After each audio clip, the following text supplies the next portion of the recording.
Today you are a parent. You have children. Are you engaged in intergenerational equity?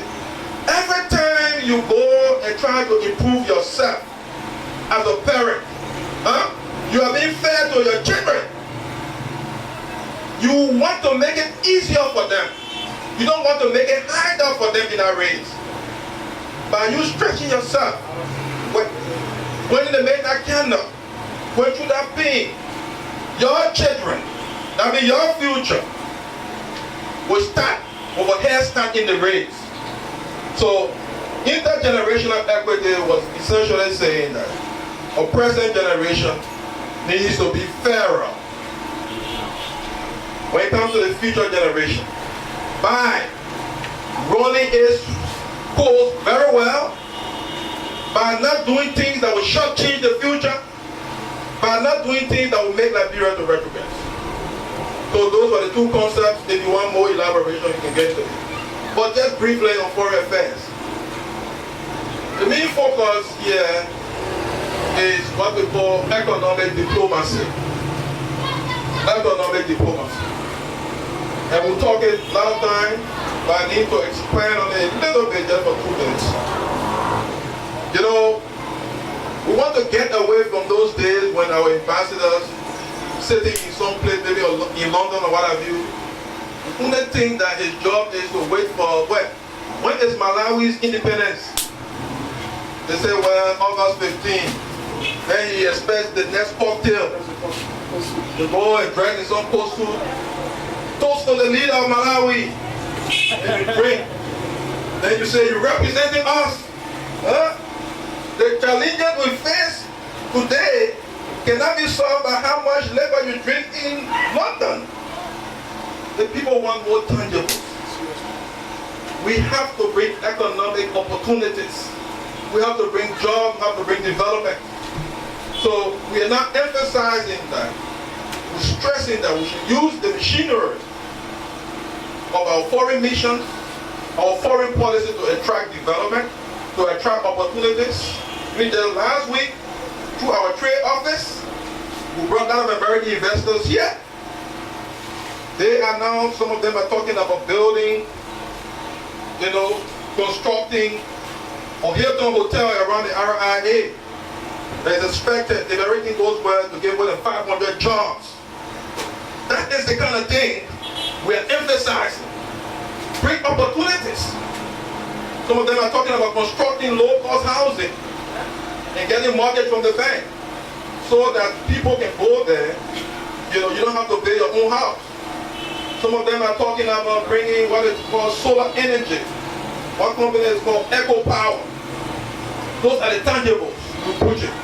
So what do we emphasize when we engage diplomats? We don't just talk hot air. We don't just exchange diplomatic pleasantries. No, we want tangibles. So basically that's the concept. Let me end here now because I wanted you to drive this debate, not me. So I'll end here now and then we'll start the interactive session. Can we just give a hand for the minister, please? What's up, friend? This one.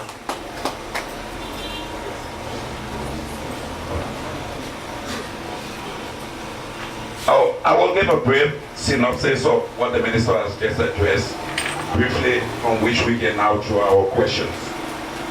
The minister has addressed exhaustively generational change, foreign affairs, and he has also mentioned other issues from which we can draw our questions.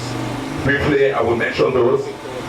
His youth days, his school days at the UL, and also his private life, the 2005 election campaign, during which he served as the chief spokesman of the Unity Party, his days as budget director at the Bureau of the Budget, he's been the chief fiscal agent at the Ministry of Finance.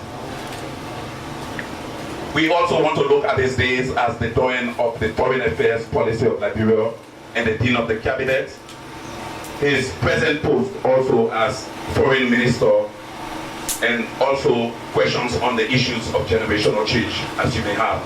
At this time, I want to announce that you will walk up to the podium, give your name, and you will have the luxury of using the mic to ask your questions. Please let us be courteous. We have here the drawing of the cabinet who represent this country at the highest level. So at this time, the floor is now open for question and answers from which the minister will provide answers.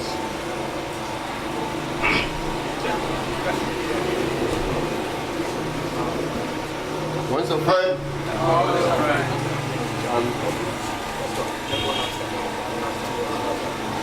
Once a friend.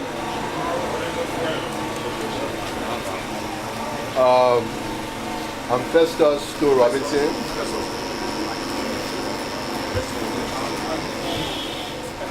My concern is drawn over the over 500 Liberian business women. As I understood and I know, there's a trade barrier, a trade lane between the People's Republic of China and the Republic of Liberia, where citizens from this country should have easy access to go to China and make business. During the pre-order review, over 500 Liberian business women have been denied visa or entry to China. Apparently this issue has reached the office of the minister.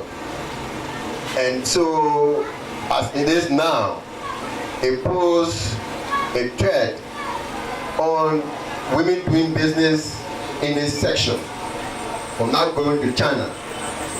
If this issue has reached the office of the minister, can he throw light and tell us the way forward, or how can he sooner resolve this issue with the Chinese minister, the Chinese embassy?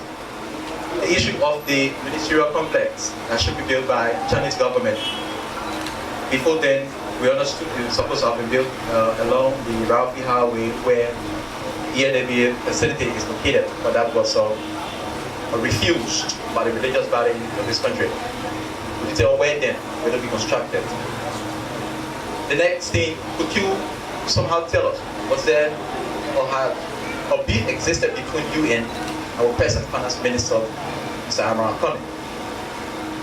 And the third is this issue of your performance guarantee that you spoke of earlier, where you mentioned of intergenerational equity in this family. The first issue, the last one, the issue of intergenerational equity. What do you mean? And lastly, if you were approached to be president, we accept.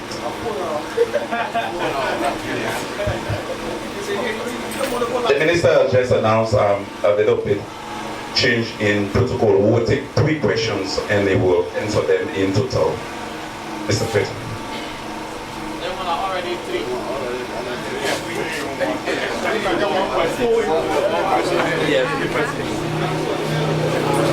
My name is Ebenezer Peter. I have known the doyen of the cabinet for a very long time. I have a high degree of admiration for him because he graduated, he went through my alma mater, Booker Washington Institute. What I would say is, it is a gibberish, if I can borrow from him, that if we retrospect in the days of old, where he made mention of some young Liberians that occupy ministerial position, and today, if it happened in our situation, people feel that it is so bizarre. It's very strange. So I took note of that. But one thing I want to say, with the high admiration for my minister, I consider him as an intellectual bastard. But I have a little concern. He stood here and spoke lengthily. But one thing I did not hear him say is or address himself is on generational empowerment. If I say generational empowerment, before the minister rose to where he is today, as he said before, he started with people that mosquito bit them. He went to 404. There were times that he walked to get to school. Have he retrospected those days and looking at some of the friends that he came from down way and now he way up there? What have been his contribution as regards generational empowerment? Mr. Minister, if you have not done it, I beg you to look at that particular part. But I still need your answer. Thank you very much. We'll take one more question. Yes.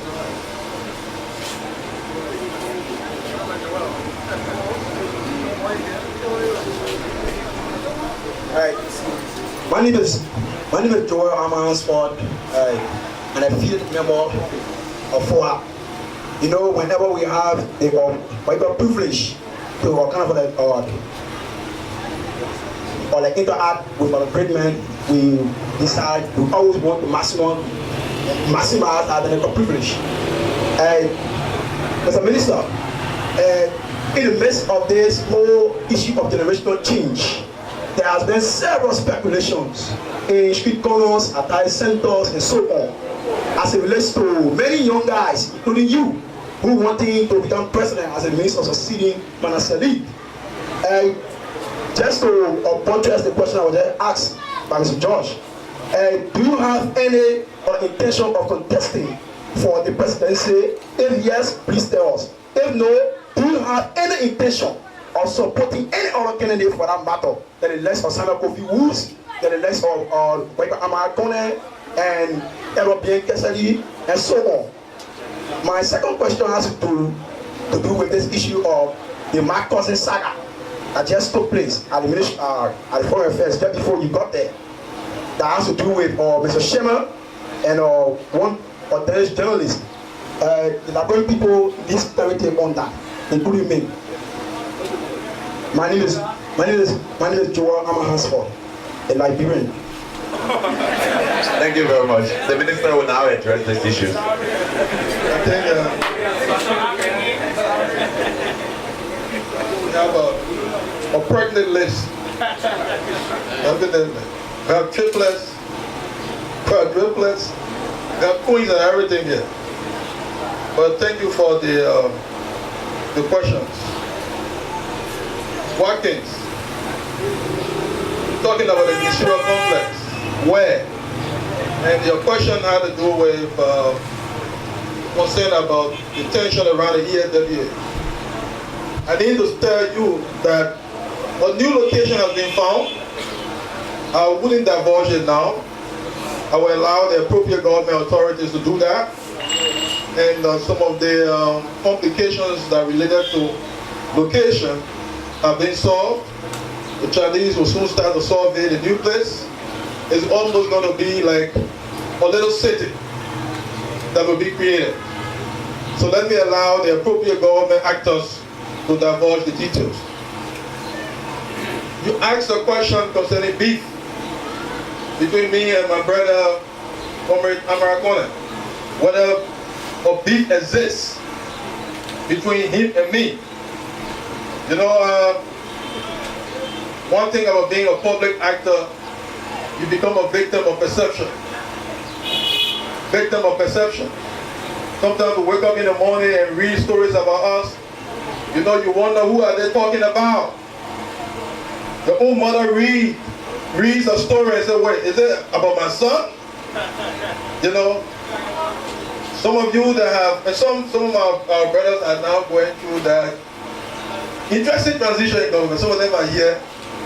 Some of them operated in the private sector. Some of them even in the NGOs, UN. And let me take this time to recognize one of them, my vibrant assistant minister for foreign affairs, Comrade Samuel G. Toh. He was working with the UN and decided to contribute to his country, and he did his own transition. So some of the hard landing we talk about. where the toe of the UN and the toe of government, he tries to reconcile. And sometimes he wakes up and says, is it me they're talking about like that? He said, toe, there's part of the learning process. It's very interesting. So, look, I have control over myself. I have control over myself. And I'm the one answering the question. I feel there's no beef. There's no beef. In fact, I operate by very few maxims. And people that know me, I will always tell them, look, you see the God, or the Allah, or whatever you call it. Maybe Buddhists are here will find your God who this stuff. You know, or since we talk about China, you know, those who follow Confucianism will need to be faithful to your faith next time. But I just believe in one. It is not good for any one of us, whether you don't hold or what of you, to go harboring hate for anybody. It doesn't help anybody. Because hate has a way of destroying the harborer. The God of blessing flies around. Sorry that I will enter the church a little bit on this one. You know, the angels want to reside in places. They are flying. They want to sit down in George Watkins. But the angels don't love hate. Because the hate can kill the angel too. It can burn one of the feathers. They don't want that. If George Watkins, as a journalist, is harboring so much hate for Isaac Ye as a journalist, the angels of blessing flying, they want to take residence. Then the hate is a poison. They will take the angels away. And the angels of blessing, they enter none other than Wolokoli. Because Wolokoli, the Wolokoli environment is more fertile for the angel. So do not harbor hate for people. Hate kills the harborer. And I operate by that maxim. So I don't feel that people hate me. I don't. Because when you start to feel that people hate you, then you start to harbor hate. So I feel no beef. And let me say this. As Dean of the Cabinet, Minister of Foreign Affairs has two roles. Minister of Foreign Affairs, the Dean of the Cabinet. You know what that means? The Dean is part of the duty of the Dean of the Cabinet to ensure that the Cabinet succeeds. So as I sit here, it is part of my duties and my prayer to ensure that the Minister of Finance succeeds, the Minister of Public Works succeeds, so that I can have my role to go to my hometown in Kolau. The Minister of Lands and Mines succeeds so that we can have our hydro. The Minister of Agriculture succeeds so that we can be self-sufficient. If I sit here and start to pray for the failure of my colleagues, I'm praying for my failure. And let me say this. I was finance minister 3.5 years. There's one person that everyone needs to pray for if you don't like him. Every country, pray for a finance minister. Pray for a finance minister. You don't have to like the finance minister to pray for him. If you like yourself, pray for the finance minister. I know a lot of people pray for me when I'm a finance minister. You know the decisions the finance minister takes, brother? The finance minister is at the heart and center of the country. You know, you always pray that he wakes up well from bed. Always pray. Pray, let's pray. And you always pray that he takes good decisions, because I'm talking about all the big stuff. I'm talking about economic diplomacy, blah, blah, blah. If I don't get the money, Chief, I'm talking about that. If he doesn't raise the money, all the things Comrade Kofi Woods wants to do. This morning I hear him for, well, please come, Kofi Woods, come to Kebaron too. Where? Kofi Woods, how big he is? He has money from looking down to give you a Kebaron? No. So as Kofi Woods says in the public works, is praying for finance to succeed. If you pray for finance not to succeed, it's to pray for you to not to succeed. So we are in a collective prayer and goodwill to Broad Street right here. People gave me goodwill while I was there, and I will emit the goodwill while I'm not there. And it's even more my role and dean of the cabinet. Intergenerational equity, I told you, is a big book. Don't want us to hold